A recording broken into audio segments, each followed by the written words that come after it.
TRS మీద విషయం కక్కే ప్రయత్నం చేస్తున్నారు.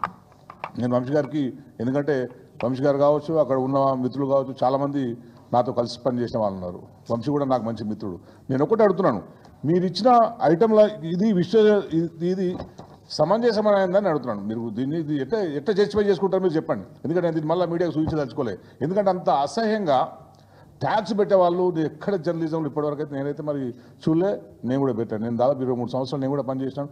ఇంత అసహ్యంగా ఒక వ్యక్తిత్వాన్ని హననం చేసే రకంగా స్లగ్స్ కానీ ట్యాక్స్ కానీ ఎన్నడూ నేను పెట్టలేదు. అట్లా రైటప్లు ఎవరు చూడలేము, ఇప్పటిదాకా చూడలేను నేను.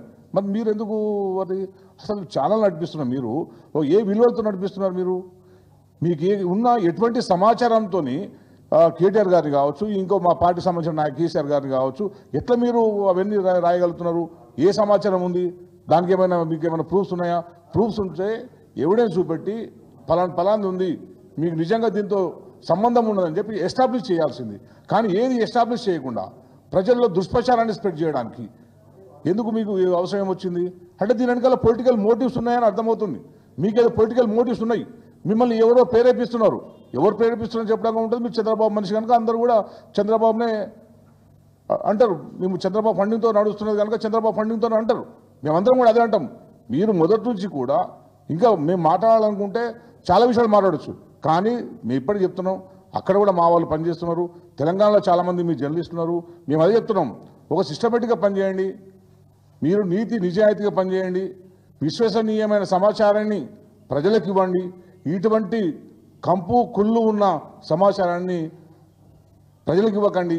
దుష్ప్రచారం చేసి మా పార్టీ నాయకుల మీద మీరు బురద జల్లి చేసే ప్రయత్నం చేయకండి. నేను అదే చెప్తున్నాను. ఇప్పటివరకు మీరు ఉన్నప్పుడు కూడా మేము మీ దాని ఛానల్, మీ స్టాండ్ కావచ్చు, మీరు తెలంగాణ ప్రభుత్వం ఉన్నప్పుడు మీరు కూడా చాలాసార్లు కేసీఆర్ గారితో కలవాలి, కేటీఆర్తో కలవాలి, హరీషాన్తో కలవాలి అని చాలాసార్లు వచ్చారు. బహుశా నేను అనుకున్నది మీ ఛానల్ కూడా యాడ్స్ ఇచ్చారు. మీ పట్ల కూడా ఎక్కడ వివక్ష చూపినట్టు నాకైతే తెలియదు. మీకు కూడా యాడ్స్ ఇచ్చారు. ఎలక్షన్ టైంలో కూడా మీరు యాడ్స్ తీసుకున్నారు. అన్నీ అయిన తర్వాత కూడా మీరు ఇప్పుడు మళ్ళీ మా పార్టీ పట్ల ఎందుకు ఇట్లా వివక్షపూరితంగా వ్యవహరిస్తున్నారు? నిన్నటి సంఘటన ఎందుకు కారణం? మీరే కారణం. మీ యాటిట్యూడ్ కారణం. ఎందుకు అంతా రెచ్చిపోయి మాట్లాడుకుంటా మొత్తం మీ వ్యూవర్షిప్ పెరగాలంటే రెచ్చిపోవాల్సిన అవసరం లేదండి. కంటెంట్ ఉండాలి. కంటెంట్ క్రియేట్ చేసుకోండి. మంచి కంటెంట్ ఇవ్వండి. ప్రజలకు పనికొచ్చే కంటెంట్ ఇవ్వండి. ప్రజల్ని చైతన్యం చేసే కంటెంట్ ఇవ్వండి. ప్రజలకు తెలియని కొత్త విషయాన్ని తెలియజేసే కంటెంట్ ఇవ్వండి. అంతే తప్పించి ఏదో ఊగిపోతూ ఛానల్ లైవ్లో పెట్టుకొని ఊగిపోతూ మనమే మనమే చేస్తున్నట్టు చెప్తే ఎట్లా? నువ్వే చేసిపోయి ఎట్లా?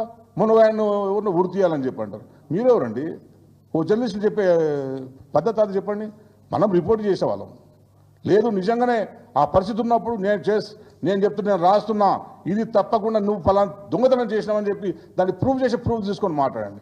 అప్పుడేమన్నా మాట్లాడచ్చు కప్పించి ఏదో అంత గాలి మాటలు తీసుకొచ్చి ప్రచారం తీసుకొచ్చి సోషల్ మీడియాకు మీ ఛానల్కి ఏం తేడా ఉందనిపిస్తుంది? మీకు ఏమైనా తేడా ఉందనిపిస్తుందా? సోషల్ మీడియాలో ఏదైతే ఫేక్ న్యూస్ అడ్డదిడ్డమైన వార్తలు వస్తాయో, పాపం సోషల్ మీడియాలో కూడా కొంచెం కొందరు బాగానే ఇస్తున్నారు. కానీ కొన్ని తప్పుడు వార్తలు వస్తున్నాయో మీరు కూడా సోషల్ మీడియాలకనే మీరు ప్రవర్తిస్తున్నది. అందుకే దయచేసి మీరు మీ పద్ధతి మార్చుకుంటే బాగుంటుందని చెప్పి నేను అనుకుంటున్నాను. ఓ మిత్రుడు సలహా ఇస్తున్నాను నేను. ఎందుకంటే ఈ సంఘటన పునరావృతం కావద్దు అని చెప్పి మేము కోరుకుంటున్నాం. నిన్నటి సంఘటనలు పునరావృతం కావద్దు అని చెప్పి మేము కోరుకుంటున్నాం. మీరు కూడా తప్పుడు వ్యవహారాలు, తప్పుడు వార్తలు ఇవ్వద్దని కూడా మేము కోరుకుంటున్నాం.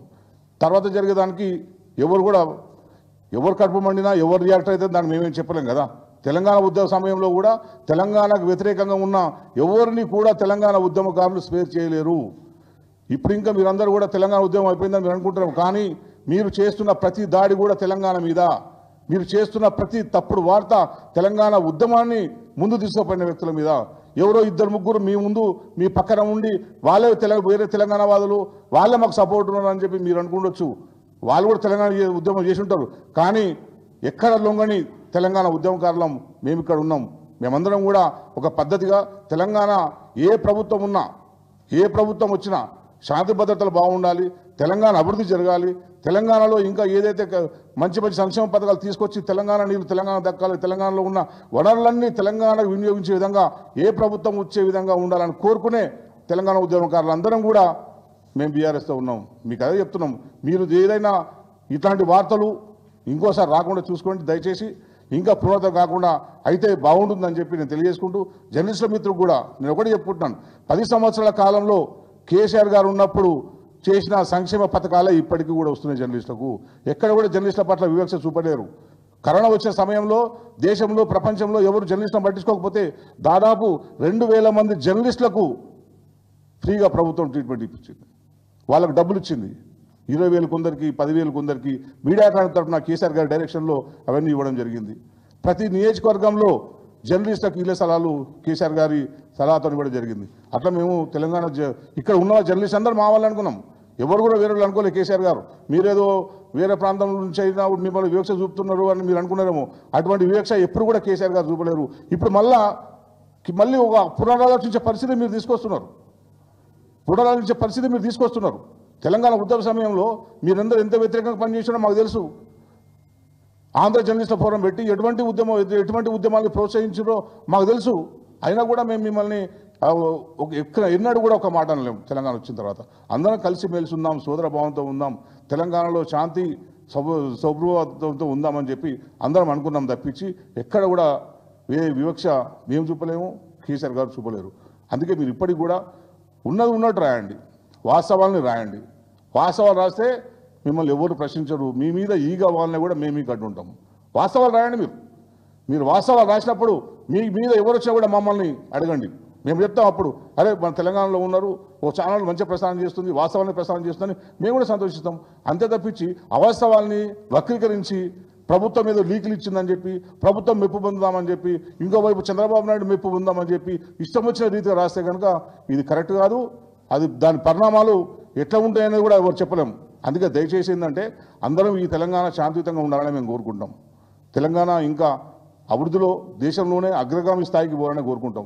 ఇక్కడ అన్ని అంగాలు, అన్ని వ్యవస్థలు బాగుంటేనే తెలంగాణ అభివృద్ధి పదంలోకి వస్తుంది తప్పించి ఇట్లా రోజుకో లొల్లి పంచాయతీ పెట్టుకుంటే తెలంగాణ ఇమేజ్ దెబ్బతింటుందని చెప్పి నేను మీ అందరికీ తెలియజేసుకుంటూ, నేను జర్నలిస్ట్ మిత్రులు కూడా ఎవరైనా ఇప్పటికీ నేను చెప్తున్నాను, మహా టీవీలో ఉన్న ఏ తెలంగాణ జర్నలిస్ట్ అయినా సరే మీరు వాస్తవాలు రాయండి, 100% మేము అండగా ఉంటాం.